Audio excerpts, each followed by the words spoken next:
আমার দাদি শুনি কথা কোন ও একটা বাড়ি করা নেই অসুবিধা আসেনি না না তো এটা নেই অসুবিধা লাগবে না ব্যাগ এনে না ব্যাগ এনে নাই ওই বাইকটা নিয়ে আসুক আবার ধরবেন আমি এই লাইট ভুলবো না এই লাইট বানাই দিছি না সকালে আমার কাছে আসো এ নানি এর আগে ধরেন নানি এ লাইট পরে শুরু কর আমার দি আমাকে শেষ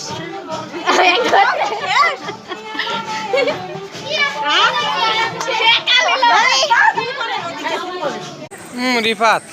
রিফাত আরম করে না শর্ট ফিল্ম বানাচ্ছে